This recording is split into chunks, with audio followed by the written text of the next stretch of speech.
Well, the truth is, you guys, as today developed, we do have multiple, that's right, multiple different trap signals that are in some ways contradicting themselves. So, as we get to this point, we knew we were at a pivotal point in the market as we were starting to do what? As we were getting tight, right? As we were getting tight in this area and looking for an explosive move. Right now, what we are overall seeing is some confusion as we look, are we going to break to the upside? Or are we going to fail? And we're going to show you some of those interesting signals in this video. So I hope you stick along with us for a bit of time. Remember, guys, it is still the first week of the month. If you want to join to get all of the monthly expected moves and catch last week's monthly update, but we will have another macro monthly update possibly coming out this week. If you'd like to join Patreon, the link is down in the description. But other than that, I think it's time to like the video and let's get into it. We see here that the daily chart has confirmed to the upside for the SPY. And remember that we have multiple different trap signals. So what we're going to try to do here is just talk about the SPY by itself. And then we're going to talk about the Qs. We're going to talk about IWM, everything individually. And then we're going to talk about volatility individually. And then at the end, we will kind of stick it all together to see what we come up with as potentially the most probable based on all the information from each individual area. So daily chart is curled up. What does that mean? Well, right away, it tells us that we should be very aware that testing the high or going to make a new one, right? Testing this area between these two highs or going to make a new one.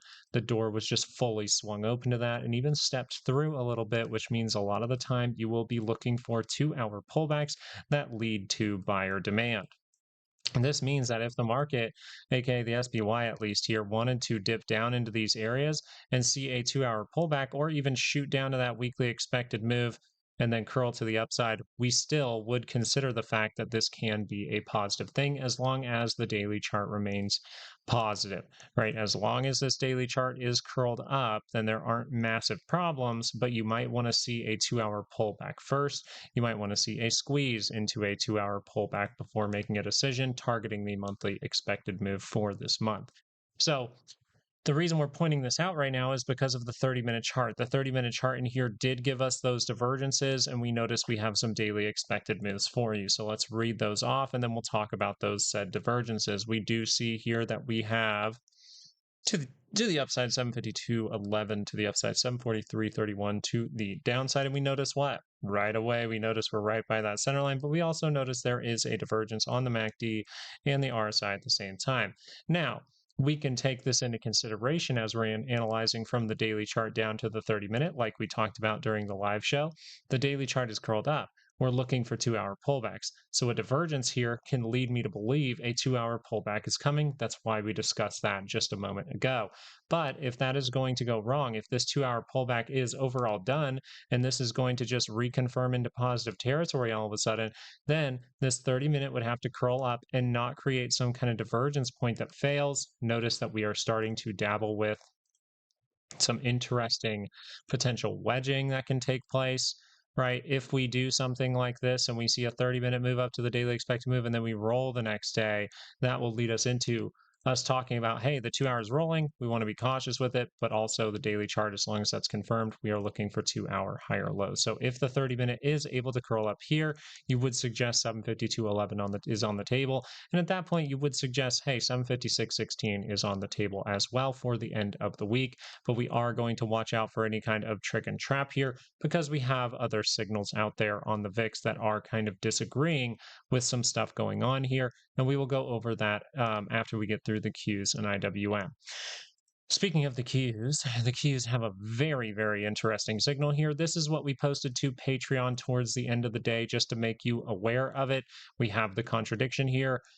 We overall stated, hey, there is potential divergences here. There are divergences here that are not confirmed yet. We have the divergence on the MACD and RSI at the same time, but we did notify you in that post that there is a wave of sellers that you will have to fight through. So risk management here is going to be very important.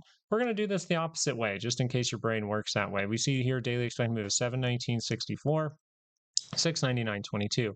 a very simple way to look at this is if we confirm divergence, right? We confirm down here with the green bar on the histogram, just like right over here, just right here, and we confirm that the weakness in momentum is there, then that means that we are going to have an attempt to take out this high, potentially go make a new one, and take back that 5-day for somewhat of a positive trend. This means that this signal can lead to a 2-hour move to the upside. So we want to pay attention to that confirmation, but if this is going to fail, we could head up to that daily expected move, get right into the bulk of those great sellers, and then roll. That is when you are at serious risk of seeing a bigger drop to get down to the lower monthly expected move. That's right, we're going to talk about both ways because this can go both ways, especially when we have trap signals for both ways. That is going to be a little bit hard to navigate, but if you're good with risk management and your position size and you're good at managing trades, you should be just fine. So this overall is suggesting that the 2-hour chart can get an upward move. That is by the center line. That would technically be somewhat of a higher low as we have not taken out that low. So it means we could go up. And if we are able to go positive and not see any kind of rolling before then, like we talked about on the 30, or up here, if we take out that high, that would be if we roll on the 2-hour. This would overall suggest curling up right here. Yes, you want to watch for rolling, but it would still suggest we can test up towards this gap or even go make a new high. The weekly expected move is saying a test of that gap would be pretty probable for this week.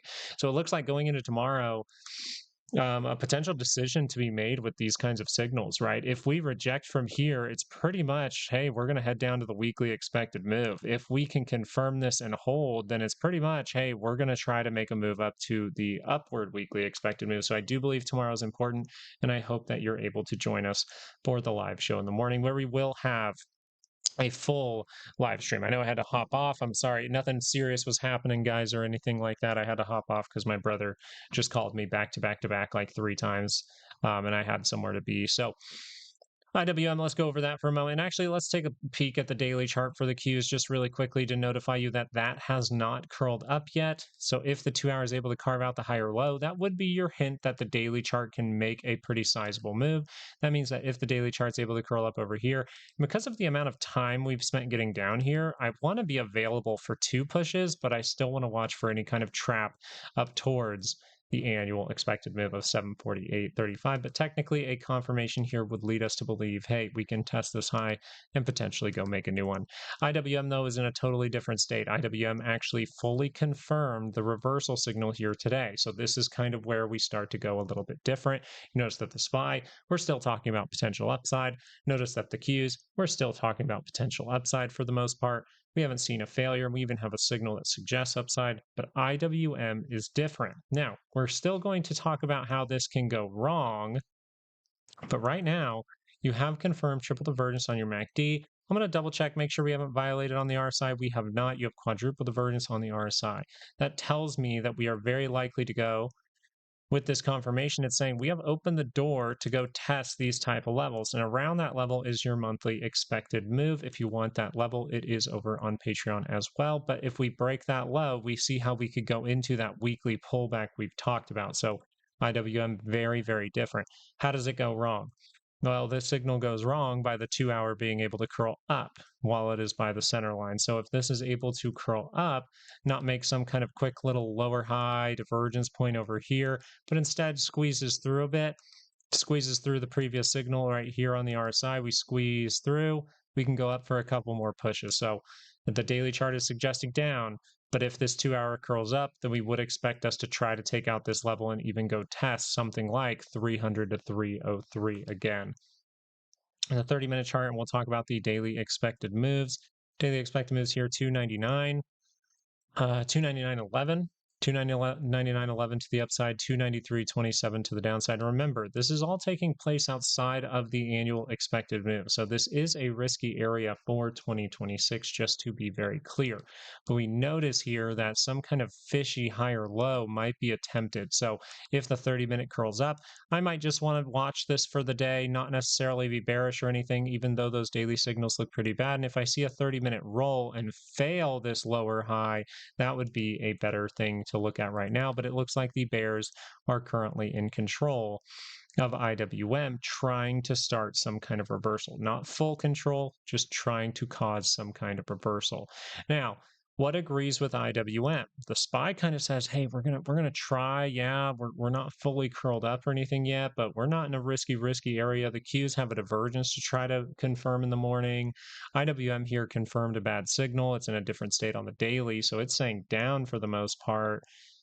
But the VIX is saying some interesting things. Now, the volatility index, you guys know that we have been paying attention to this 2-hour divergence. This 2-hour divergence is here. It usually leads to a daily move to the upside. If we get that daily move to the upside, we still wouldn't be taking out the lows from back in June. So I find that very interesting. If this was really going to be a mega squeeze where we go into a dramatic bull run, then we would like to squeeze through this. That means the signal we see right now needs to fail. So if you want some kind of squeeze, then it's very likely that this 2-hour needs to roll down. But instead, we actually confirm the 2-hour chart. Then after confirmation, we make a 30-minute divergence down here that's really close and even confirmed by the center line at the end of the day.